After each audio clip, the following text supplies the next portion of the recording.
Good morning, everyone. Good morning. Good. How you doing, Jasmine? Very Awesome. well, thank you. Excited Sorry? today?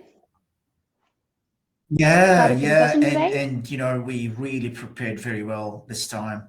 Last time it was a little rushed because of a number of internal things that were going on.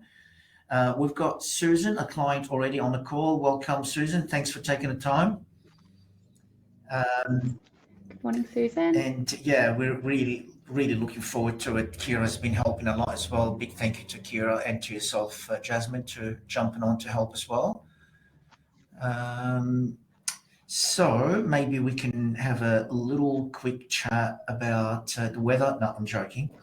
Happy to talk about the weather. Actually, it is a beautiful day in Sydney today.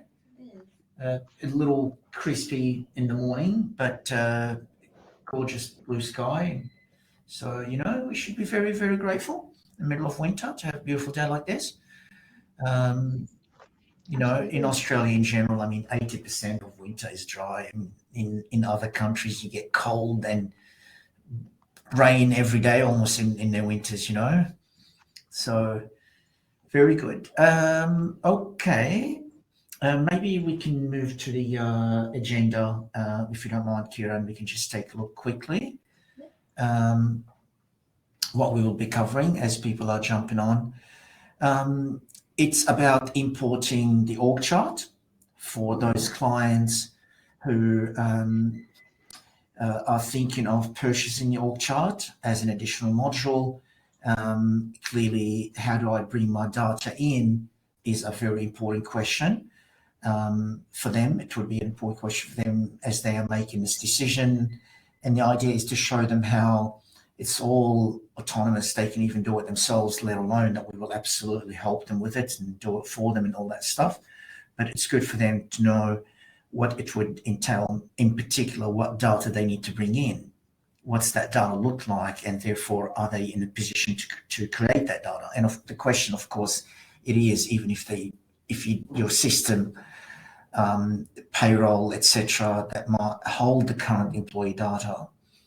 Every system at a minimum, I guess our clients would have a payroll system, and you should be able to get a version of that data and then maybe tweak it a little bit. And that's what we will literally be discussing, what that data is going to look like. And it really isn't scary at all, as you'll see in a minute. It's the employee name, just at high level, if I was to say, and the person they report to.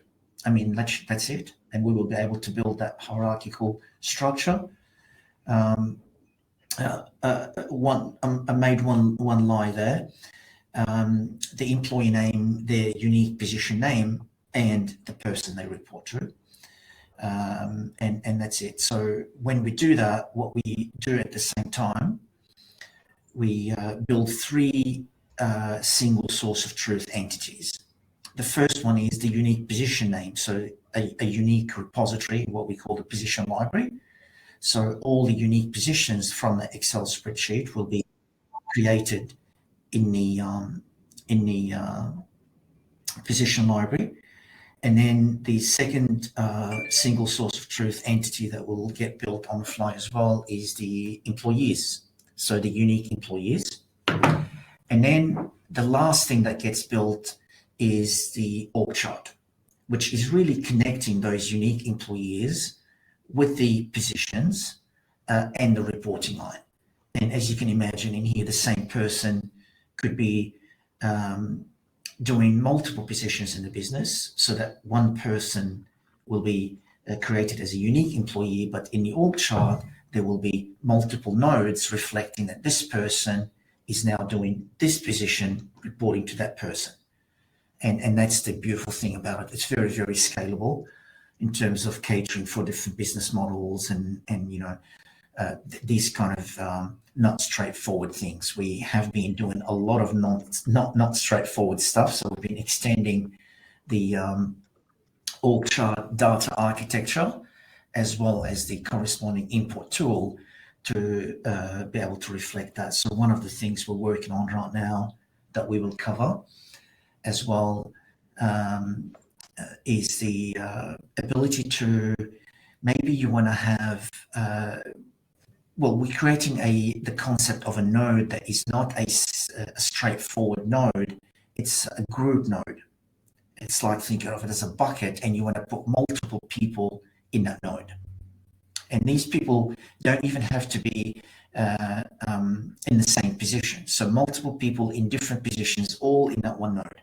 One of the reasons why some companies wanted to do it is for example, the example of a great client of ours had in the aged care industry. They wanted, in a particular facility, they wanted all the graduate nurses, the enrolled nurses, to be reporting to the senior nurses, the registered nurses, but depending on the shift, they won't know. They can't hard code in the org chart, say for a fact that this enrolled nurse reports to this registered nurse. It depends on the shift. They could be reporting to either of those registered nurses, therefore.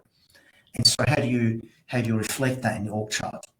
And that's what one of the scenarios why you would use that group node. You would put all the registered nurses, the senior nurses, in that one group called registered nurses, and you will have all the enrolled nurses reporting to that same single node, which happened to be the group node that we are discussing. And that reflects the fact that these registered nurses could be reporting, vice versa, these enrolled nurses, they could be reporting to either of these registered nurses, depending on shift. So there are many scenarios why you would use the group node. Just wanted to give you an example of some of this so-called not very straightforward node kind of thing, meaning simple node where there's a person doing a certain position reporting to that person. That's the straightforward kind of node that I'm referring to. There are a lot of complex data structures that we are trying to make the org chart cater for. One of them for the schools. We have, as you know, more than 50 schools as clients. It's a very strong category of ours. And in the schools, there's a great deal of multiple responsibilities for the same person, and hence, different positions in a sense. So you get an example of a teacher that's the main responsibility for the teacher, but there's a leadership responsibility for that same teacher as the coach of the cricket team for the school or for year 10 or whatever it might be. So they want to maybe call that an additional position of responsibility or a position of leadership. But they would be reporting to different people in their position as the coach of a cricket team. They might be reporting to the head of sports or something like that. But as a teacher, depending on what year and are they maths teacher, etc., they'll be reporting to someone else. And so that's why they would exist in the org chart in multiple places. But what you want to do, you want to be able to, every time you come across them in the org chart, whether you find them in the node of where they are a teacher or the node when they are acting as the coach for the cricket team coach, you want to be able to quickly indicate to the user that this person is doing more than one role. In this case, two. You want to see some kind of number, a little icon to indicate there's multiple positions for that person and happen to be two of them. And you go, oh, okay, show me more. Click on that, quickly show you this person is doing two positions. This is the first position, they report to this person, and navigate between the two across the org chart. So from there, from that little pop-up that comes up and shows you all the positions for that person, you want to switch between them, quickly navigate. It would be really useful when you have one person doing multiple positions. If it's a large org chart, they could be so much in different branches of the org chart to have to, although we have a pretty quick find and we will have a look at that search I meant, still would be useful to quickly let the user know this person is doing more than one position in our business. So that's another one of those features that they're not standard run of the mill in terms of an org chart and in a simple fashion where you've got 10 employees doing each a unique position and report to someone, that kind of thing. So there's a lot of complexities that we're trying to make sure the architecture of the org chart, the foundation, caters for. And I'm really, really happy where we're at. It's really, really solid. We've rolled it out to so many large clients right now. We've been able to cater for all these little nuances and specialties or specializations that they have in their business and unique to their industry or to their company, as a matter of fact, and to their jurisdiction, country, etc. So so far we've extended the org chart architecture more than 3 or 4 times, and now it's really standing the test of so many large clients. I'm really, really pleased about. So if you, during this, we will be starting in 3 minutes. If during the demo, you believe that you have a certain something special about the way your industry or your company would like to, visualize the hierarchical structure of your business, please let me know. The chances are we've already got that, or I will let you know if we're working on it and when it will be available. So definitely let us know if there's something different about the way you want to represent some of the data, some of the employees, some of the divisions, some of the positions, etc. Okay, so that was a little brief about what we will be covering. To go through quickly through the agenda, we will be looking at the import wizard as an admin person or the owner of the account. So this is something that you will be able to do. Although, as I mentioned, we will be more than happy to help you through the whole process and even do it for you. But it's good to know that you have that autonomy, that you can start to play with it, for example, because you might speak to Jasmine or the support team or us here, and we would open a trial for you and you can have a go at it yourself, just to try with 10, 15 nodes or all your entire data, because we can override that data if you want to do it again. There's no risk that, I've created. As a matter of fact, we can even create a sandbox for you completely away from your current account that you can do the testing from. So it's good to know that you've got a tool that you can really play with yourself and know that, feel that it's resilient and it's going to deliver what you want. Very good. So we'll get started in a second. Do you have for us a poll, or what do we call that thing? The icebreaker. Okay, icebreaker. Okay, Kira, over to you. Sharing now. Welcome everyone. If you just joined, a lot more people I'm hoping will be joining also very shortly. And Kira has got a icebreaker for us. So what is that? Should I have a pause or rewind button in your life? Ooh, that's deep. It's too early for me. Even after 2 strong coffees, I don't know if I can wrap my head around this. Mind you, I'm not very smart. So what do you reckon, Jasmine? I think I'd go for pause, to be honest. Okay. Yeah, life's in a good spot. Really enjoying 2023. I think pause would be the go for me. How about you? I can't even understand it. I'm not that smart. I'll just go with whatever you said. Pause, done. Okay. But rewind's definitely taking the lead. Okay. I trust you. Understand. Yeah. So if we can get you guys to maybe wrap your head around this and pick one of those 2 options. Kira, what's your choice? I think rewind for me. Rewind. Yeah. Okay. I'd love to go back in time. Okay, and do things differently, yeah? Yeah. That's interesting. Wow, now I understand what you're doing here. Yeah, okay. That's pretty cool. I like that question. Very good. That's certainly going to get people's brain going to be able to understand this webinar, because definitely you have to think a bit, deep into this. So that will definitely be a good brain trainer for the webinar. Fantastic. Alrighty, guys, we're gonna get going in 5, 4, 3, 2, 1. Thank you for the icebreaker, everyone. we're going to get started. So for those who just joined, that's the agenda right there. It's all about the import. So importing of org chart data. So let's have a look what that means. What's org chart data and how it works.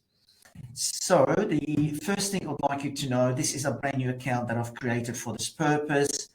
If I go, I'm in the admin here. If I go back to and I'm just logged on as an admin or the owner of the account, same thing.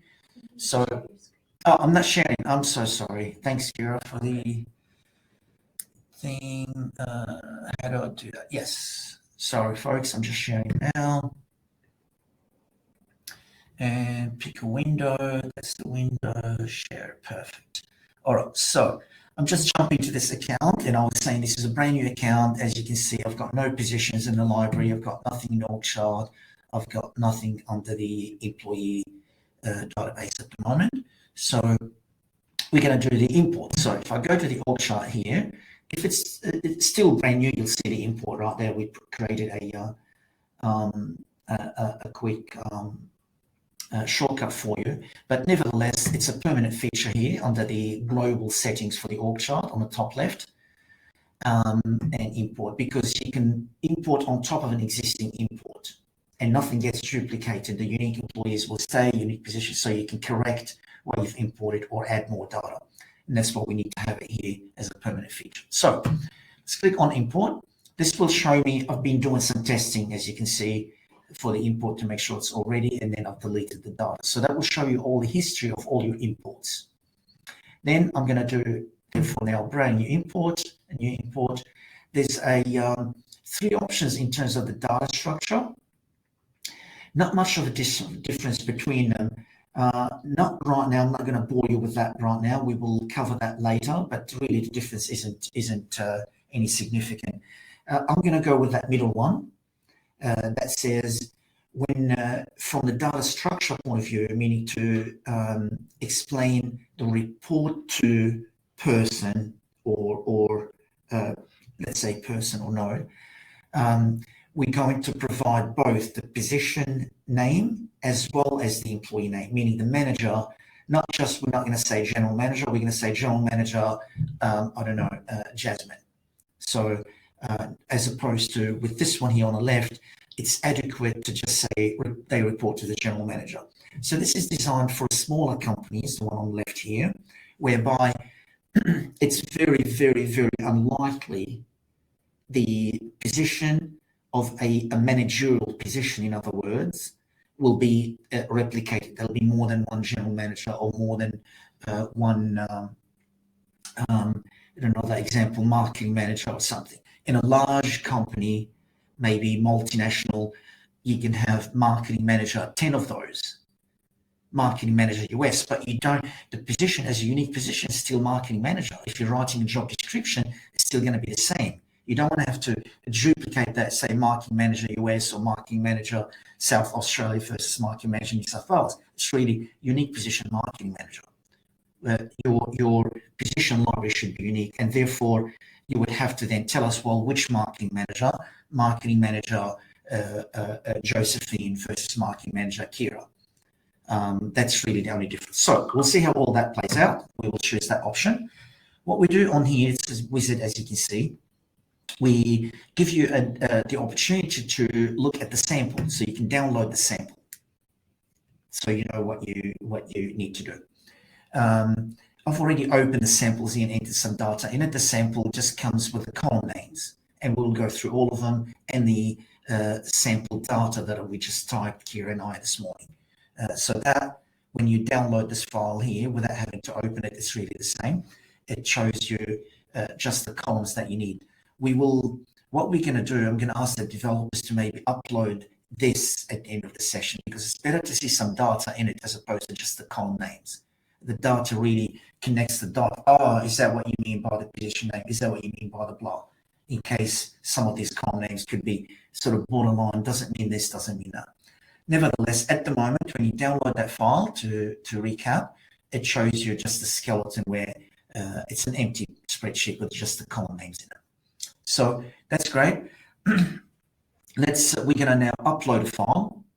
But let's have a look at the file first before we upload it. Okay, so as I said, Kia and I, we created those 8 employees. Oh, yes, there's 9 entries, one for the column names, so therefore 8 unique entries in here. So if we start with this, we modeled it based on sort of our company here, just a small sample of our company. We only created 2 departments, the sales and the marketing. So we start with the CEO. Employee ID, that's your own unique ID. So when you do an export, for example, from your payroll, the chances are there will be a unique employee ID. If you don't have that, you can just make it 1, 2, 3, 4, 5. Really no issue at all. It's your own unique ID in case it's going to create an advantage for you later on when you're using our platform to make that integration and be able to do referencing. Oh yeah, in our payroll, it's that employee ID, etc. So that's your own unique ID in here. Then you've got the first name, last name. If we look at the first one there, that I'm using myself in here. Email address, that's not my email address. I'm just wanted to make a distinction there. So I've got ak@martiallogic versus the work email ak_w. They can be the same if you don't have the difference. And I'm almost certain you don't have to provide both. You can just provide one of them. But yeah, the position ID is related to the position name. Again, I really want to emphasize this is what we say position here. It's the unique position name. So for example, you might have 5 graphics designers. It will be all of it 5 graphics designer, 5 graphics designer, 5 graphics designer. So that's the unique position. Think of it as if you were as an HR leader to you and the managers to design that position, to design the position description for it, and therefore to design the selection criteria for it, to design the requirements for it from the education point of view, from the experience point of view, yeah? Think of it like that, meaning there's only one graphics designer position, regardless to how many people are at this point in time in our business doing this position and reporting to certain people. That's completely separate. And so that's what that is. That's the unique ID for the graphics designer as a unique position in your company.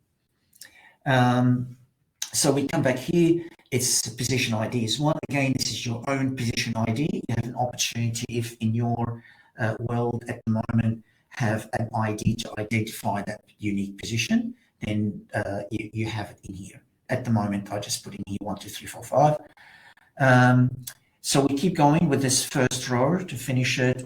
The reports to position name is empty because the CEO is right at the top of the hierarchy. Then it's okay to be empty. In other words, in your data that you give us, even if there was 10,000 entries, only one row will be allowed not to have those 2 columns in here, they'll be empty. And that's how we know it's clearly, it makes sense to be at the top of the hierarchy. Every other row will have someone they report to. So we keep going here to column J. Employment type, it's permanent full-time. Annual salary, 60,000. Hours per unit.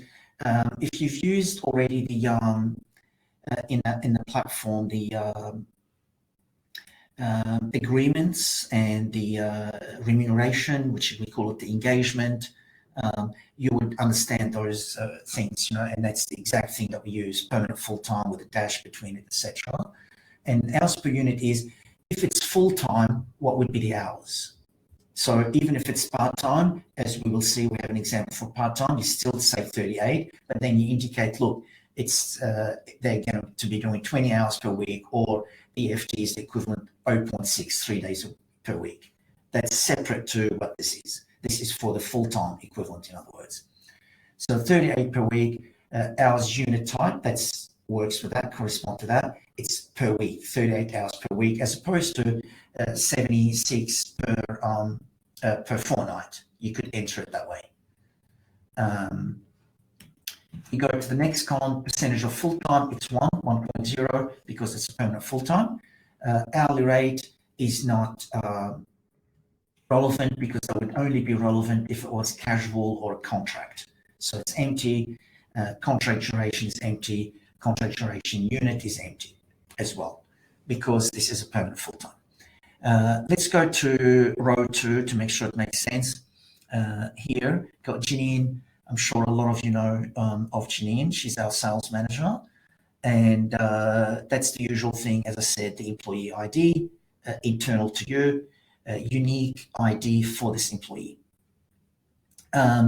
That's email address versus work email, so it's personal, that's work. And that's the unique position ID for the sales manager. So again, if we had a sales manager in the US, which we will be soon, reporting to Pav would be over there, still would be sales manager. I don't believe in our business there's going to be any difference between the job description for Janine's and what Janine needs to do as a sales manager and her KPI stuff, between that and between the one in the US. So we would have still, in my opinion, one sales manager as a unique position in our position library, in our own account in the platform. She reports to the CEO, who is myself, and permanent full-time, 150,000, 38 hours per week, and 1.0 permanent full-time, and this data here is empty as well, because it's not relevant. How about if we pause here and take some questions? Because this is really important. The rest of, once we understand that data, it's going to be a walk in the park. It's all pretty cool. The import's so easy, and you'll see the org chart gets built, and really there's no drama. This is the one where I need you to understand that data structure. Any questions, guys? Awesome. Becky's just asked, if you have 2 people in a job share, can you have 2 people with the same position ID, or should you only include one of the employees? That's a great question. In a job share, 2 people in a job share. I got that part. Sorry, continue from there if you don't mind, Jasmine. So if 2 people in a job share, can they have the same position? Okay, it's very interesting. So the job share thing is something that we have a council or a couple of organizations talking to us about. So would you want the position ID that you're talking about is actually not here. That is another sort of import. It's the other type of import, which is good. I'm really glad you asked that question. So the employee, do you remember we said the same employee could be doing multiple positions? So that's almost the reverse of what you're saying. I'll come around to what you're saying in a second, if you don't mind, just bear with me. What you want in here, what would be the other type of import? I'm going to just insert a column for a moment. I'm going to call it here unique node ID. Just bear with me now on that funny name, as in node of the org chart, the card, the actual box in the org chart, unique node ID. So that would be here. If you've got the this node that is created. So let's say when you're saying job share, for example, the business approved to spend $100,000 on a position in under, I don't know, as a graphics designer. Let's say we're going to do a new one here. So let's do 5335, and this unique thing ID here, let's say it's 528999. That's in your system. You have some finance system or something that says that's the unique ID to represent the fact that we have approved to spend 100K on a graphics design. But you know what? We might be hiring 2 or 3 or 4 people, 2 days for that person, 1 day, or we might hire 1 person. That can change. Am I on the right track so far with the scenario? Does that sound about right, Becky? Yeah, perfect. It's when they are a council as well. So I'm gonna say in here, what was it? We said we're gonna use the graphics designer as the example, and then we're gonna do the same thing here again. We're clearly gonna change this. I'm sorry, that's 6 now, and this is 7. That's the unique employee ID. These 2 different employees, and they are doing the sharing. So this ID will be the same. The employee is employee number 2, completely different person, last name 2, last name 1, 2 different employees. As you can see, the unique employees are 6 and 7, but the position, they're sharing that position. And this is the same position name as well, which is in here, happened to be 5. It's unique position ID. So far, does that make sense, guys?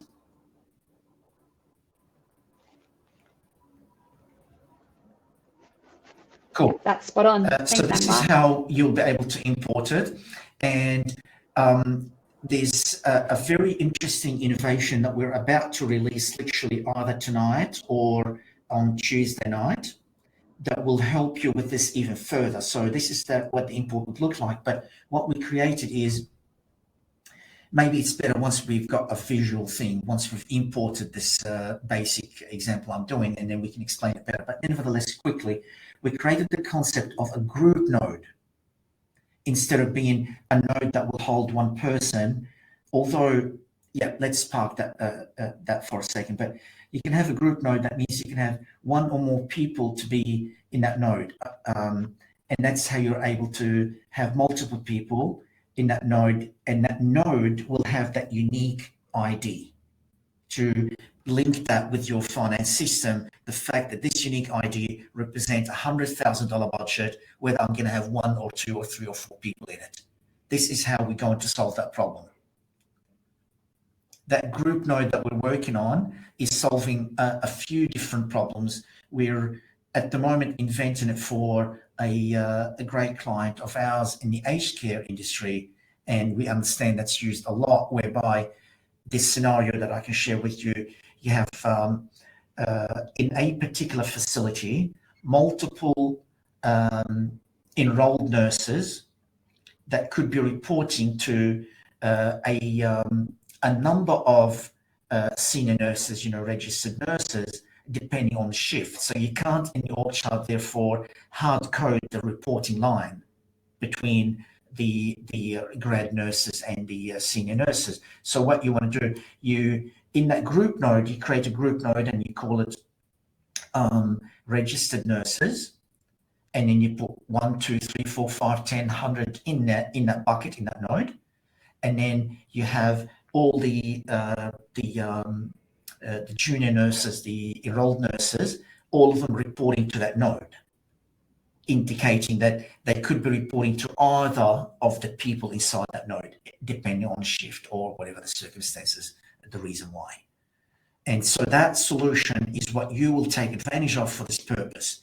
The group node will have the unique ID here, and inside that could be 1, 2, 3 at any one time, number of people in there. And then when you click on that group node, a pop-up will come up and show you all the people that are at this point in time in that group node, and you can do affect, therefore, all the employee life cycle processes on each of them separately, such as offboarding and recruiting someone in that node, affecting change of conditions, employment conditions on any of the individuals inside that node. So it's treated all the benefits that you get on a normal node that you must have seen in demos, or some of you already using it, you will be able to do on the people within that group node. You will not miss out on any of the functionalities just because they happen to be in that node. It was a big change and very powerful. It's going to accommodate a lot of requirements from different industries that we've been hearing about.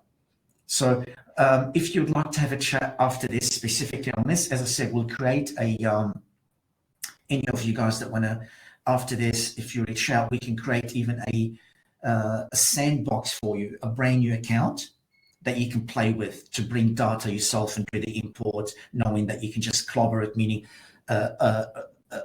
re-import over it. If you feel the import wasn't right and you want to change maybe some of the data, you can re-import over it, as I will show you, and it's perfectly fine.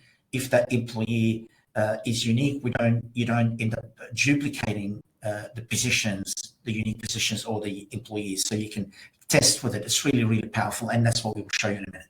So what I'll do now for the purpose of continuing with this, guys, is I'll remove then this data that I've just created, maybe Control Z.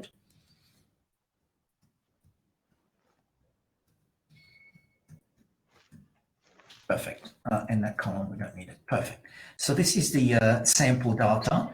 I think we've covered enough. One thing I wanted to show you, sorry guys, in the event of, from the remuneration, there's a great degree of sophistication here. Let's not go over the details too much of it, but I've got an example here of a permanent part-time, where, as you can see, the equivalent of full-time is still 38 hours per week, but we indicated here with a percentage of full-time is 0.6 to indicate 3 days. If you want to enter that data based on hours instead of percentage of full-time, then you can do that too. Or you can just apply a formula to work it out in Excel and provide it that way. Either way is fine. We can work with you on that. I've got another example for casual. For the casual, as you can see in here, we don't need the annual salary. Instead, we take the hourly rate, and nothing else will be really required. So we accommodate for all those. Same with the contract. If it's a contract, we're going to need maybe the start date and end date, or the contract duration and contract duration units, meaning if it's, you need to indicate if it's, you're talking about 3 months or 3 weeks or 3 years. So we allow for the unit not to be necessarily in months or something. So that's really what that is if it's a contract. So that is it. We can work with you on any details. I think maybe, if you don't mind, that's sufficient enough to talk about this data. We'll come back because I just want to get the import done, and we can then talk more about it, if that's okay. So all I've got to do right now is save this, download it as Excel. By the way, the format, not CSV, it's Excel. So I'm going to download it. I'm going to call it version. I'm pretty sure I've got the latest one was 5 or something. Just in case, I'll call it 7 or 8 even. Make sure it's unique. So then I'll go to back into the here and select the file. So to start again, just in case, because it took a long time to get there, I'll start again. Very straightforward. Import, brand new import. This is the import history that you might have done. Import, I chose this type. I'm selecting the file. It's very straightforward. And this is number 8, the one I've just downloaded. What it does, it gives you, it's really, really powerful, this tool, because before you import, it validates your data. In case you want to back out, you go, oh yeah, right, I stuffed up, I want to make a change and come back before you do the import. Although you can clobber over the data, but it's good to do that. If there was errors, maybe we will import again, and on purpose, I'll put an error in there. It tells you what the issues are. It's really, really powerful. We will do that actually, just remind me. I'll do this import now successfully and show you it all works. And we'll go back and on purpose, for example, stuff up the name of the manager compared to, in terms of the reporting line, doesn't make sense or something like that. And you'll see the wizard will pick up on that, will tell you exactly the rows that don't make sense in the spreadsheet. It's really powerful. Spent a long time on that validation aspect of it. So it's telling me here, you've got 8 nodes out of 8 rows found, and 8 unique positions were found, and 8 employees were found. So then I'll go find, that makes sense, import, and it tells me it's going to happen in the background. Bear with us while it's working doing it. And we put up this sign in here to say it's work in progress, because especially if you already had an org chart and you're importing on top of it, clearly we want to remove all that structure and then rebuild it. So we're not going to let you use it. So we'll put it in that mode. We stop you from being able to use the existing one while it's doing its work. This is a tiny org chart. I know that we can import 100,000 employees / nodes in no more than, say, 10-15 minutes. So on average, if you're about 1,000, it should be about a minute or 2. In my case now, I'm almost certain if I refresh, should be there. Here you go. There's only 8 nodes. So let's have a look what happened here. We've got the CEO at the top, and we've got here 2 people reporting to the CEO, the branding manager and the sales manager. Open the sales manager. We've got in here 2 people. Jasmine, who's on this call. Hello, Jasmine. Reporting to Janine. and as an account manager, and Cody as a BDM reporting to Janine. And we've got here in marketing, 3 people reporting to the branding manager. And yeah, that looks right. I flick on that little report thing here, it validates as well what's going on. Got no vacancies, got nothing in progress happening, as in recruitment or whatever. And I've got 8 filled people in those vacancies, and unique nodes is 8 as well. In the position library, these are the unique positions that were imported as well. So do you remember when you're importing, first thing we do is we look for all the unique employees and we create them. So if I go to employees, that's the unique employees get created here. Then we find all the unique positions and we create them under the position library. And then, and only then, we start connecting them. Well, first we do the validation, as you know. We know there's a proper org chart that we can work with, and then we start to add the data to the database that way. We do all the unique positions, all the unique employees, and we start to connect those employees and positions and reporting lines accordingly. Does it make sense so far, guys? Can I take any questions that you might have whatsoever?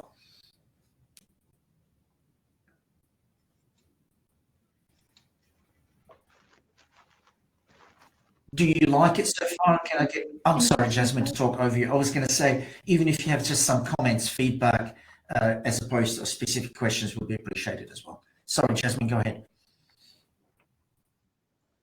Oh, I was just going to say as well, if you have any comments, please feel free to pop them through. Yeah. What I'd love to see, and while perhaps, I know you're probably about to move into it, but for Becky's benefit in the council, how we're talking about the unique ID, I know you're going to show us the info surfacing on the on each node. Maybe if we could quickly show Becky how that yeah, well, just give me a second. Sorry, Kira, you were saying something? Yeah, I was just going to say we can also do a poll because there's a question. Okay. All right. Yes, Great. Jasmine, let's just do the poll. If that's okay, go for it, Kira. Sharing now.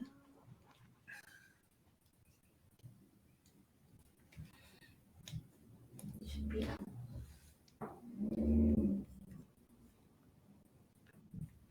Okay, what's it about? What's the poll, Kira? What's it about?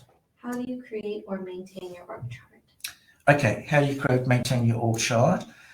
We don't currently have one diagram-like tool, Visio or whatever, basically boxes and text. Or we actually use the Martian logic chart or org chart. Yeah, that's a pretty cool survey. I would really appreciate it, guys, if you can indicate that. This is a poll. That means we don't know who said what, just so you know. This is 100% private information. It's just going to give us an idea of what's happening out there. We use a proper poll technology that's part of this program that we use for the webinar. So we will never know which user or attendant said what.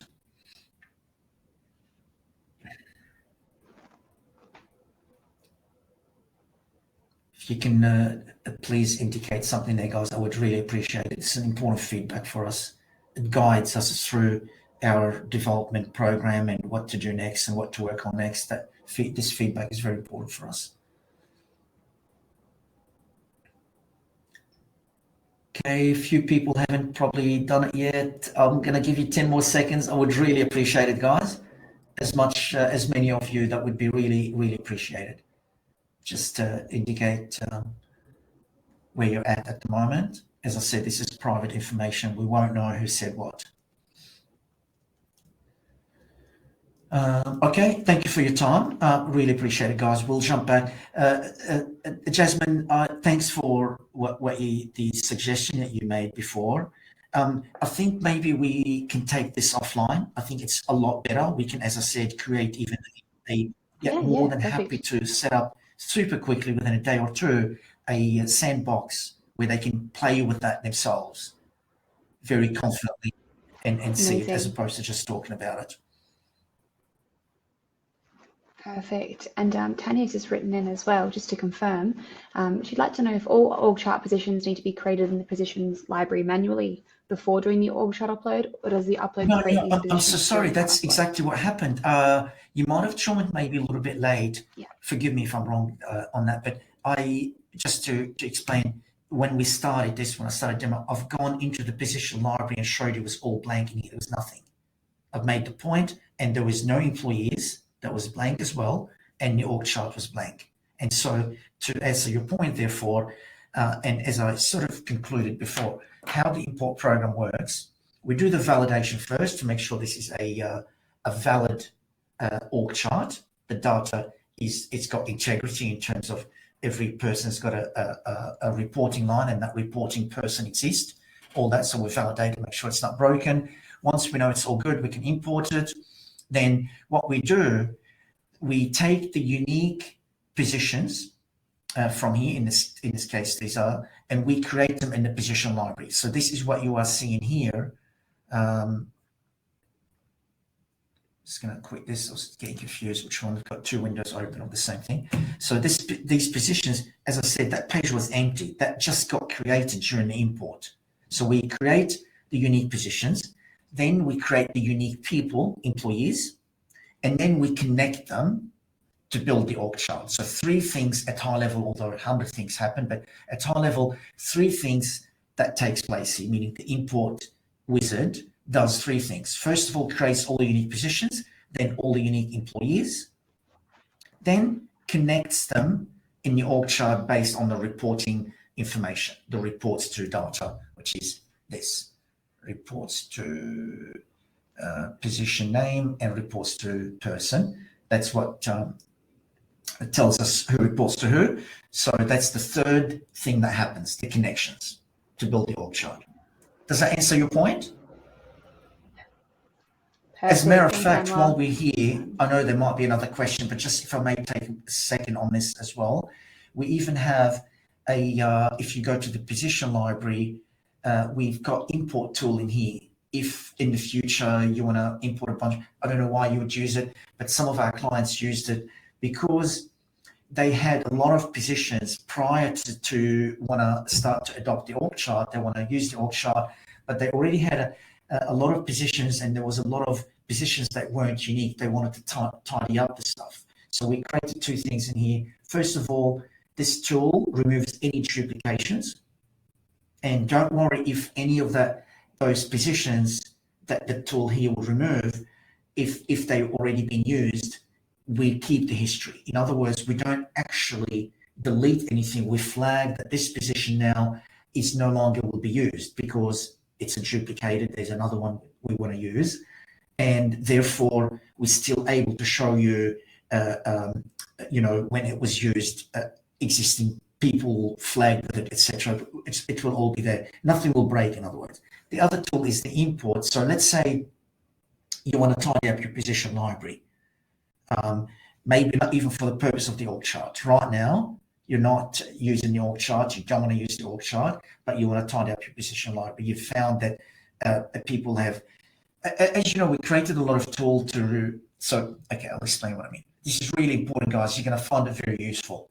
And it has nothing to do with the org chart, but it's a really powerful piece of a tool that we did for you. If I'm creating a position, you can see here I've got the graphics designer, right? I'm just going to type here graphics. See how we show you that already you've got a position like that, similar, to avoid you having duplications. Well, unfortunately, we just did this about maybe a few months ago. Prior to that, people didn't realize it, and there was a lot of duplicates, so it was a mess. So we created this tool where you can say, okay, I'm gonna, in our business, we're about 1,000 people company. To be honest, there's only about 55 positions that are unique, and that's all I want to have in my position library.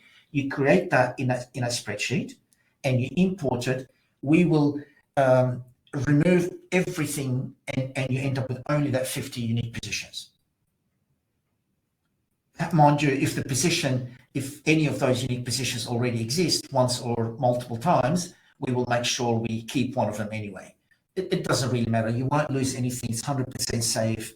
A bunch of clients already used it, but we've built a bunch of things here for you to really make sure now that position library is really, really important to be always unique, and you can trust it. So when your managers are doing a requisition, they're going to work from those positions that you know you've curated, especially because you start to add, link it into enterprise agreements and into, as you know, award systems and bands and whatever. So you're spending a lot of time to curate it and attach, position descriptions against it, etc.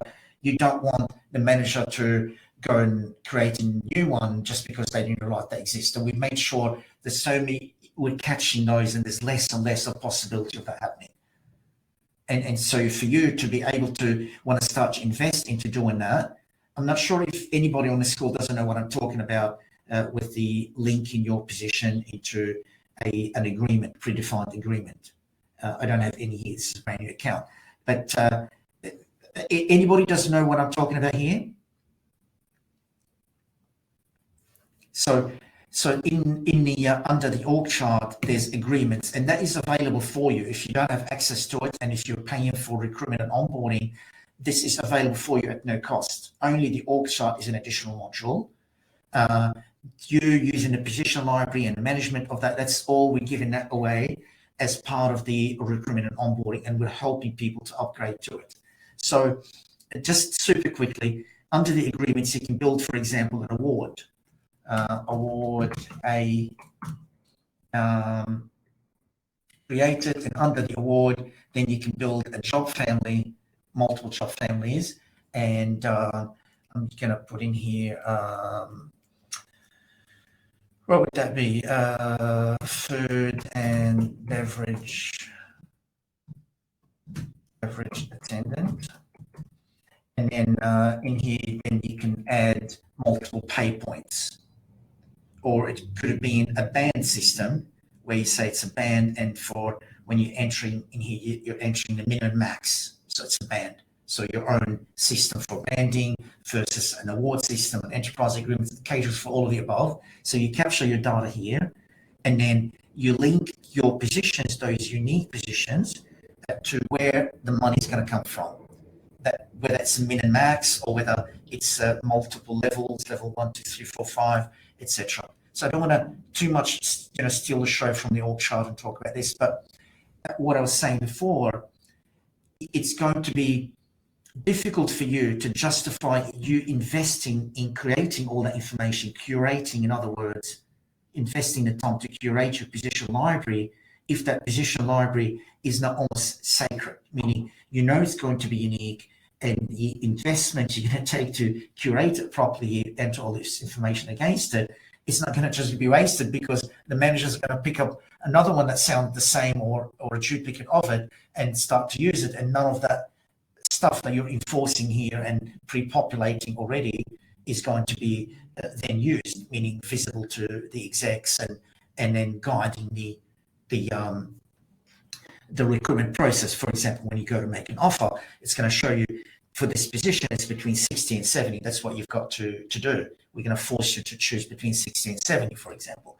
So you will not get the benefits of all of that because the duplication. And so we took it really seriously, and we welcome even any other suggestions. If you feel you're still getting any duplicates, we really don't want that to happen.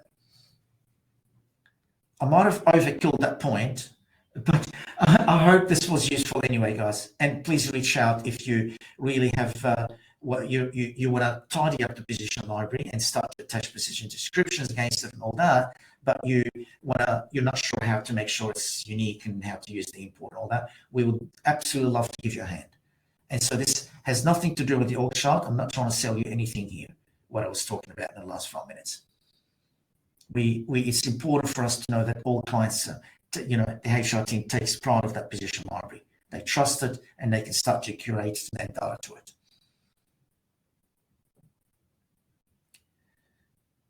Okay, do we have any questions? Maybe we can then move back to the agenda, if you don't mind, Kira, and have a look at what else we wanted to cover. So we looked at the import wizard. We looked at the Excel spreadsheet and understood what those columns are to a certain extent. I know some of you would still have questions, but we're here to help you with it. As I said, you're not on your own by any stretch of the imagination. Import the sample file with 8 employees. We did that. Now, this is an interesting feature I want to show you. So we're on that point, create a board node, third from the bottom. Let's do it very quickly because it represents a feature that you might need. So what I'm going to do now, after importing this, I'm going, oh, well, oh, I'm not sharing. Sorry. Thank you, Kira. Okay. Sorry, folks. I'll start again. What I did is I just had a look at the agenda. Was that visible at that time? So where the agenda? Okay, because I'm sharing my screen now. So what we are, we want to demonstrate how you can create a position above the CEO here, for example, the board. I want to show you how you're able to not only create a position under a node, you can also create it above. So if I click on this and I go to add, so you have to be an admin to do this, admin or the owner, because you're manually now making structural changes to the org chart, such as remove a node, override everything, just remove that node, move that node from here to there, create another node because we have an approval to create another vacancy so we can start to recruit for it, etc., etc. So at the very top, we have by default add a node below, which is really the case. That's 99.999% you're going to be doing that, so that's why we defaulted. But now I'm going to choose select to be above. Is it what's the node type? Is it a normal position or is it a simple node? Simple node meaning you don't have to have a person in it, nor need to have a unique position tagged with it. So this is not a marketing manager or a sales manager or a BDM, etc. It could be simple node, could be the name of a department, anything. It's a box in the sense that you give it a name that could make your life easier to really represent your data the way you want to represent it. So you can have a simple node anywhere in the hierarchy. It could be the name of a division. You're not going to have a person in there for some reason. Under the name of the division, maybe you want to have that person in there, the head of that division, and then everything under that. You can use it for whatever thing you want to use it reason. So I've selected that to be a simple node. The node name, I'm going to call it board. And so now it has to move things around. And definitely, so many things have to change. So it takes about 10, 15 seconds. If you have a large org chart, it could take probably a minute. While we're waiting, maybe I can just put up the link to the webinar training series, just in case they want. Yeah, sure, go for it. We don't have any more polls. We did all of them. Just one more for towards the end. Okay, That's sure. No worries, Kira. Is the poll up now? I will put it up right now. Okay. Should be there.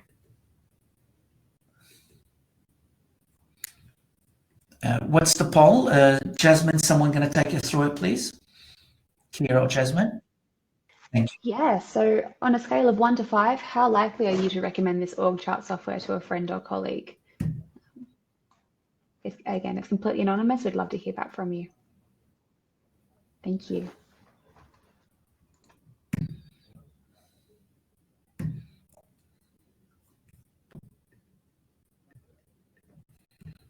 Okay.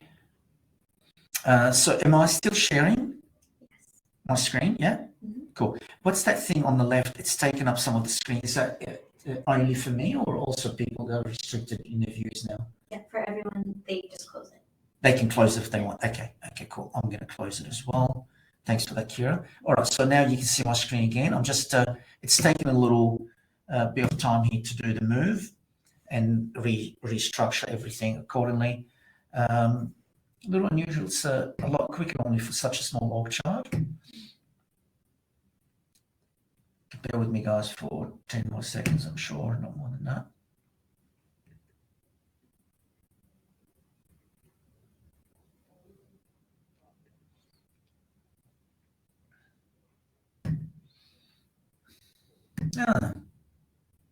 It's a bit unusual. What was the last point on the agenda anyway? Maybe we can discuss that if it's not something that we have to do while we're waiting for this. The last point is explain the positions import tool. The position input tool. Yeah, we've already covered that, which is really good. Which is really good. That's excellent. So this is the last thing I wanted to demo, and then we will use the remainder of the time for questions and maybe talk about what else we are doing on the org chart and new features coming up, such as that group node that we discussed and other things like that. But this is annoying me a little bit, taking a lot longer. It's a background process depending on how many things are going on. The background process uses the resources in a reasonable way. So sometimes if it's too busy, it's not going to allocate too much resources to that process. And what it does, so sometimes it can be slow, sometimes it can be super fast. Okay, maybe what we will do, if we need another minute, it looks like on this, we can talk about what else we're doing on the org chart. So as I mentioned at the beginning of the webinar, maybe some of you hadn't jumped on yet, we've got requirements from three major stakeholders or three major industries. One of them was to create, led to the creation of the group node that we discussed before, where you can have a unique ID even against that group node, and you can have one or more people within that. Think of it as a bucket if you like. This will be in operations on Wednesday morning, this coming Wednesday morning at the latest. We're hoping overnight, but if we weren't, the quality assurance people weren't happy with the release, then they will delay it till the next iteration, which will be Tuesday night.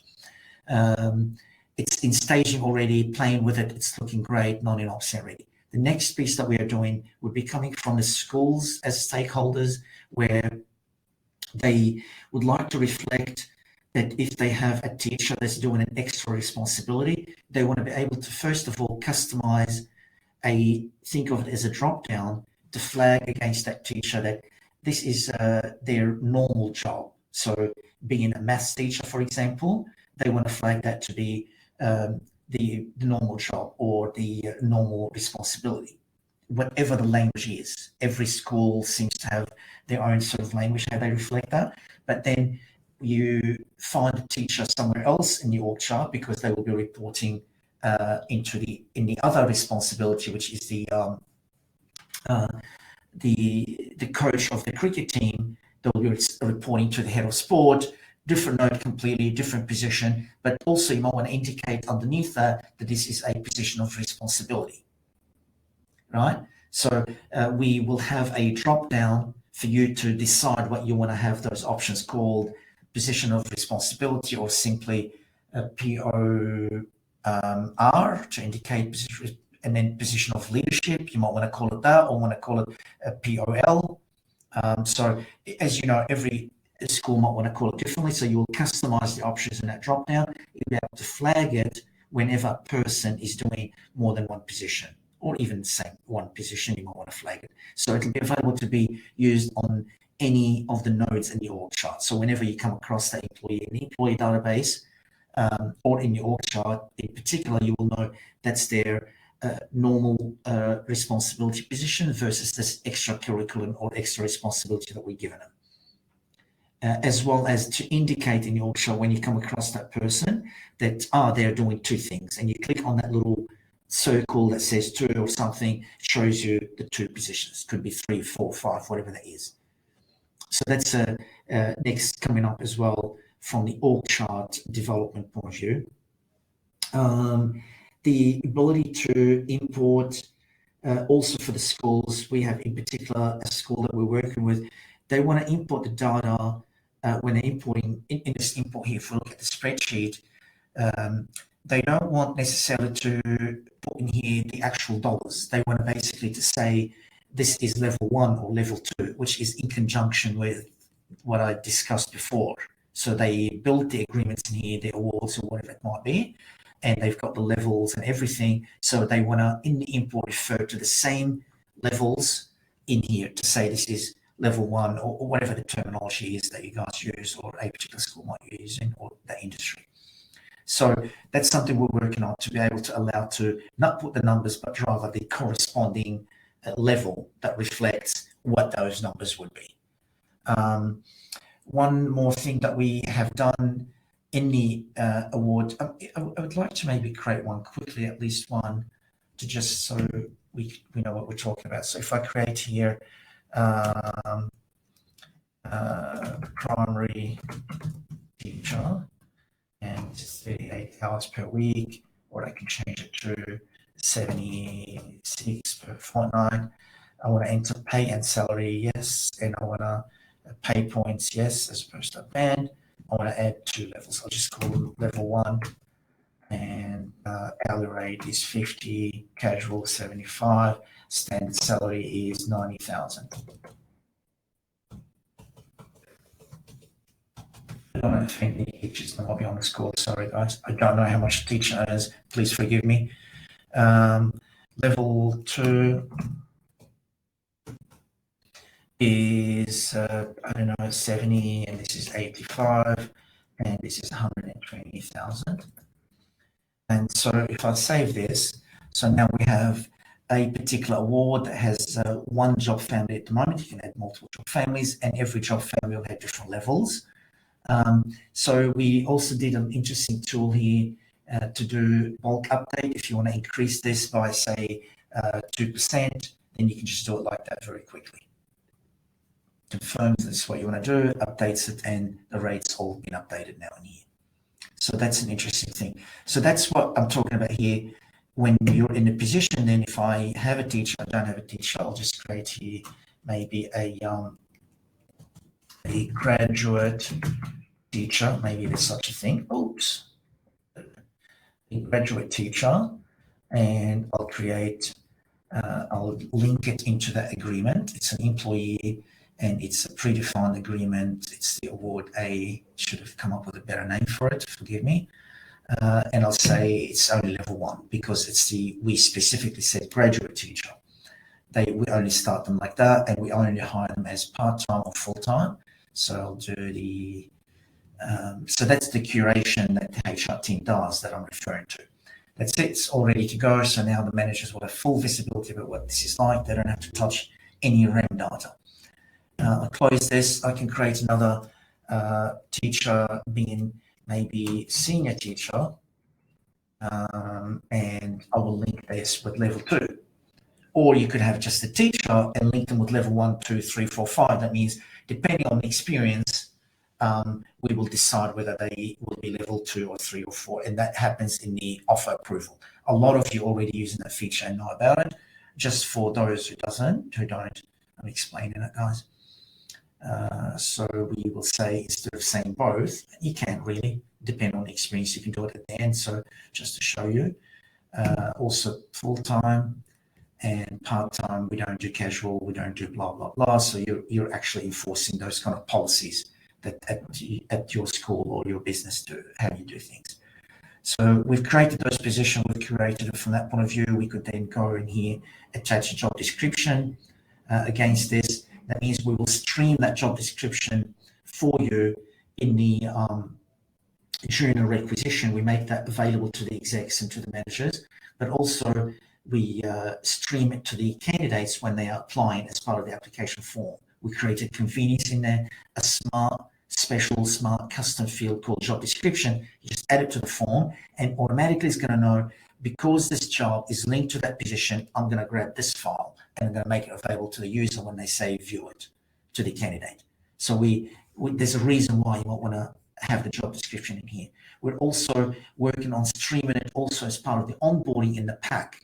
You'll have also a smart field called job description. Dump it in that pack. That's all you have to do, and it will know on the fly, because this pack pertaining to that job, which pertains to that position, we're going to stream this particular PDF when and ask the to-be employee candidate to sign it or just acknowledge they read it, or whatever you might want them to do on that job description. So definitely there's a reason why you might want to use this. So I'm hoping now that this change finished. Thank you, God, for that. I'm sure a lot of you are happy for me, not to be embarrassed that something went wrong here. I don't know why it took that long. Just every time you're doing a demo, something has to be funny happen. So anyway, it did finish. So that's the board now. So what you can do now is add for example, an executive director here.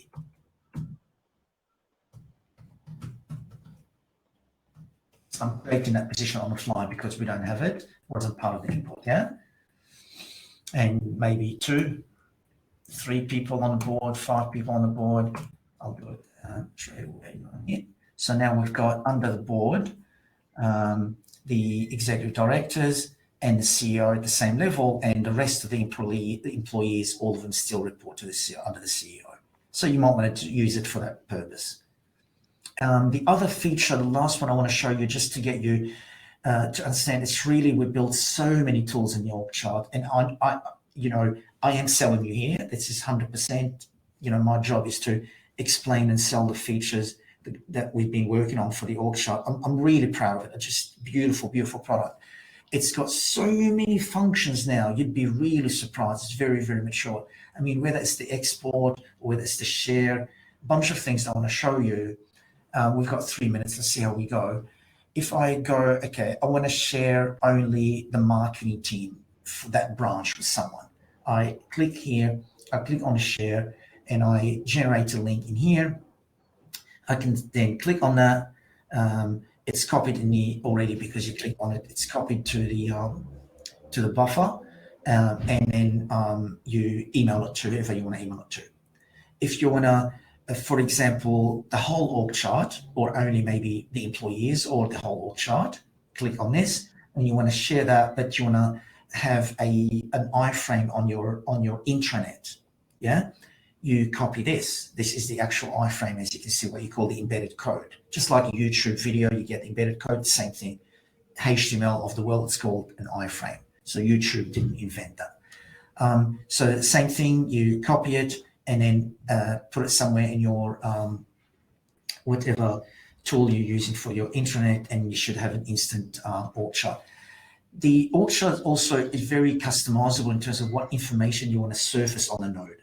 By default, we have clearly the name of the employee and their position, and that's not negotiable. We don't let you change that, but you can click here to decide what else you want to surface. So for example, it could be salary information.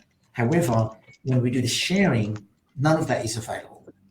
But salary information, what we suggest is, so if I open the engagement, and if I just do a bunch of things here just to get my point across, I'll explain in a second how the customization works.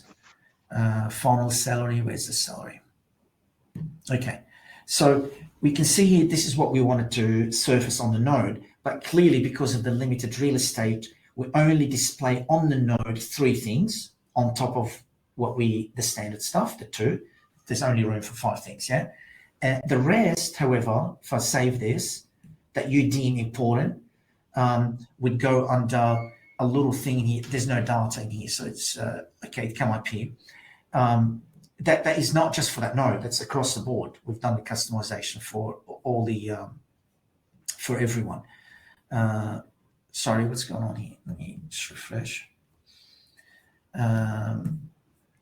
Okay, so all the employees have that more. So no data came up. There's no data here. So there will be in here this information, the 3 additional pieces that you want to display: department name, project name, location, which site, which location this person is working at, etc. And the idea is under the more would be sensitive data such as the remuneration and stuff like that. You might want to show here as well, say the location, the department, and whether full-time or part-time. That's what will come up here. And then under the more, how much they get paid and stuff, because that means by default, when the managers come here, they cannot go into the more. Only an admin person can go into the more. Also, the share will not even show you anything other than what's sitting on the node. I think we even limit it to the name and position, even, I'm almost certain. So we definitely, with the share, we override the customization to make sure, because that link, God forbid, could find itself in the wrong hands. We ensure that minimal information, which is probably people can find on the internet, is available. And that's the name and the position name. Export as a PDF is available as well. Whatever is open here. So if you want to export it to send it to someone as opposed to the share, which is, I don't know why you would do that, but nevertheless,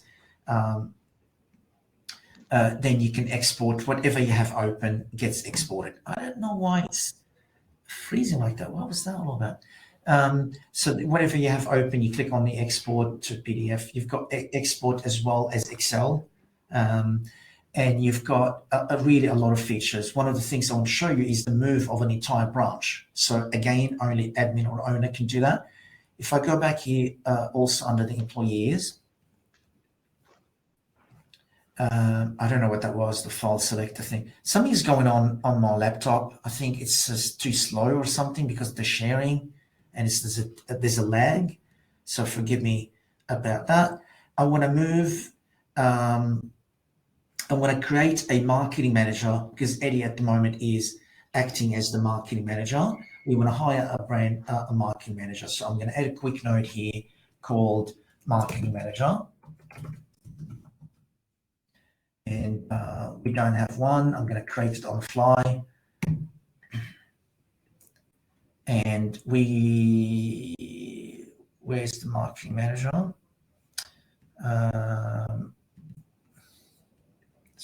There's that lag, that delay is annoying. Sorry, that's the marketing manager now, reporting to the CEO.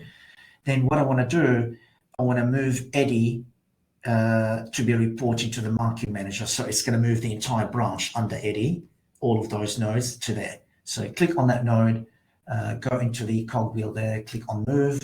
It shows you where do you want to move it to. I want to move it under the openness here. I'll move it to be reporting to the marketing manager. And I say yes. It's going to take another, hopefully 10 seconds this time, not 5 minutes. But yeah, that will move the entire branch.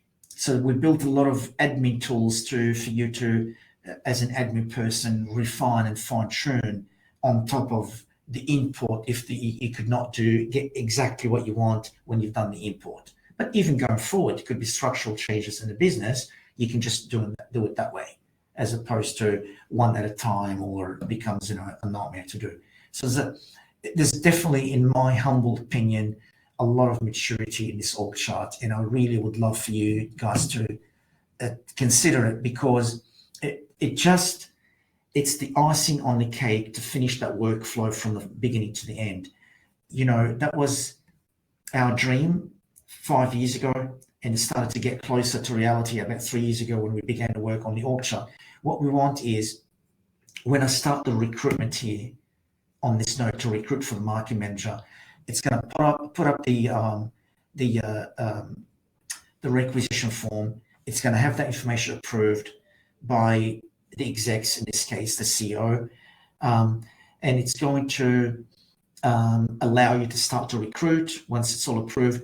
And when you make an offer to one of the people against that job, and then you send them an onboarding pack, as soon as they complete the onboarding pack, this person will appear in the org chart automatically.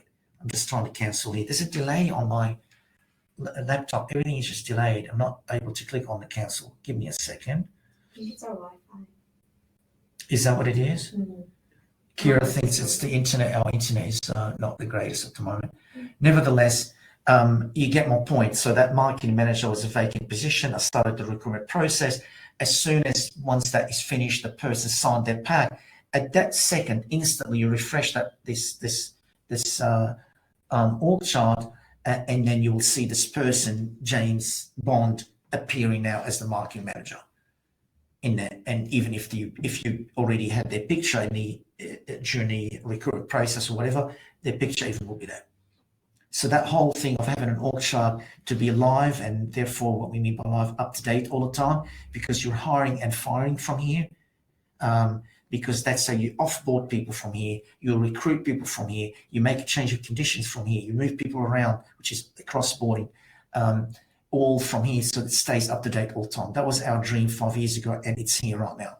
And that's why it's exciting. It really complements what we built, that whole beautiful workflow that we built of the requisition, recruitment, offer, onboarding. It just complements it beautifully.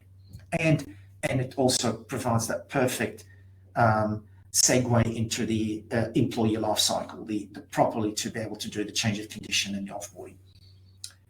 So that, from my point, concludes what I wanted to cover today, guys. This is still stuck for some reason, my whole browser. I still have time if any of you still have any questions, but I certainly have covered what I would like to cover, and I really appreciate you as a great audience. Thank you for being on the session and for all your intelligent questions. Really appreciate you guys. Thank you, everyone. That was fantastic. We just had a pop-up to register for our next webinar as well, if you'd like to jump in there. Otherwise, does anyone have any questions? Feel free to pop them in the chat. It's worth mentioning, Jasmine, that this will be available on our YouTube channel under the training list, or whatever it's called, training? Training list. So you can use it as a training material and replay it, and if you want to, for example, have a go at the import yourself. But definitely get in touch, because we will create a sandbox account away from your current account, and we will give you a hand, and you can start to play with it from there. And we will happy to support you at no cost from our end. Wonderful. Okay, thank you, everyone. Appreciate you, and we'll talk to you soon. Take care. Thanks, everyone. Thanks, Jasmine. Thanks, Kira. Thank you. Bye-bye.